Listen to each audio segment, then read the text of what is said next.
गायत्री परिवार से अब विशेषकर शांति कुंज हरिद्वार से अब कोई उम्मीद नहीं रह गई। इसलिए मैं बार बार कहता हूँ कि जो गायत्री परिवार का एक नाम है युग निर्माण मिशन, वो पूर्णतः डिलीट हो गया है। प्रणव पंड्या, शैलबाला पंड्या, चिन्मय पंड्या और शेफाली पंड्या के नेतृत्व के कारण अब पूर्णतः डिलीट हो चुका है।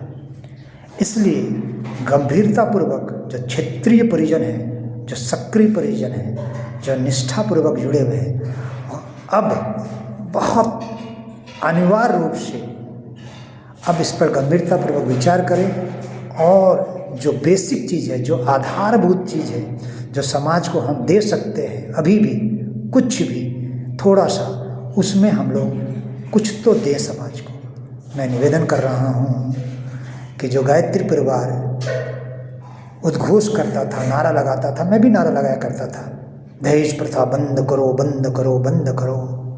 खर्चीली शादियाँ व्यक्ति को दरिद्र और बेईमान बनाती है। और आज जब प्रदर्शन की होड़ मची हुई है, अधिक से अधिक प्रदर्शन, चाहे वो गांव में हो चाहे शहर में हो, शादी के नाम पर जो प्रदर्शन हो रहा है, खर्चीली शादी हो रही है, उसको तो रोक लगा पाना अब बहुत कठिन सा लग रहा है। गायत्री परिवार नहीं कर सकता, अब संभव नहीं दिखता।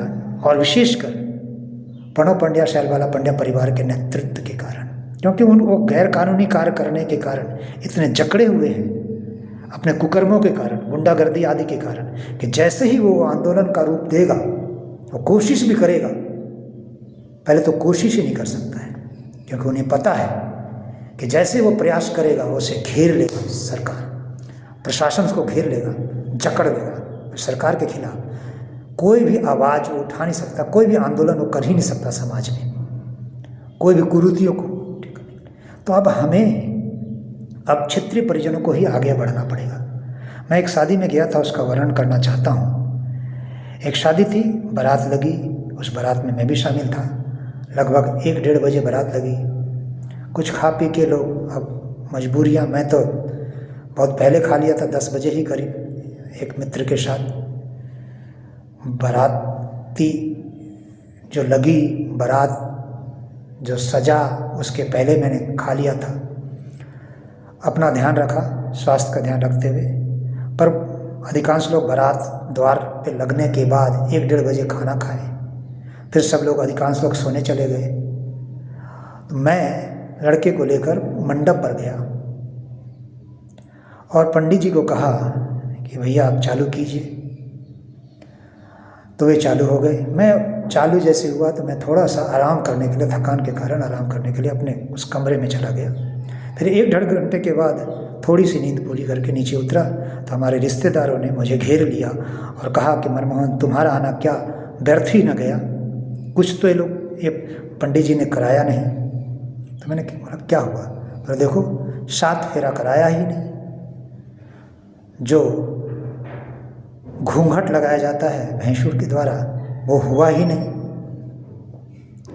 और सिंदूरदान हो चुका एक किनारे में ले जाकर। तो मैंने पंडित जी से बात की, पूछा, तो उन्होंने बहाना बनाने लगा कि समय कम है इसलिए ऐसा ऐसा। समय का क्या हुआ है? तब तक में हमारे रिश्तेदारों ने मेरा परिचय पंडित जी से करा दिया। तो पंडित जी ने मुझे महत्व देने लगा। तो मैंने निवेदन किया उससे, वो मान गए। और फिर मैंने कहा कि देखिए, अग्नि है, अग्नि की साक्षी में ये सब करा दीजिए। उन्होंने किसी तरह से टूटी फूटी मंत्र बोलते हुए कराया। फिर मैंने उनसे निवेदन किया और मेरे रिश्तेदारों ने भी निवेदन किया कि उसके गूढ़ार्थ बता दीजिए, अर्थ बता दीजिए, इसका दर्शन क्या है, इस कर्मकांड का, 7 फेरा का। तो किसी तरह से टूटी फूटी बताया उन्होंने। तो इतना निवेदन करने के बाद, कर्मकांड को रेड मारते हुए, मंत्रोच्चारण को रेड मारते हुए किसी तरह से कराया।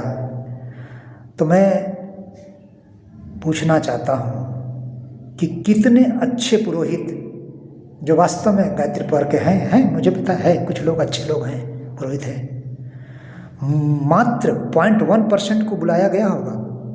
इतनी जो लगन हुई, इतने लाखों शादियाँ हुई भारत में, 0.1% को, तो कितना प्रतिशत बचा रहा? तो हम लोगों को जिस तरह के पुरोहित का सामना करना पड़ा, मुझे लगता है 80 से 90% लोगों को इसी तरह के पुरोहित का सामना करना पड़ा होगा।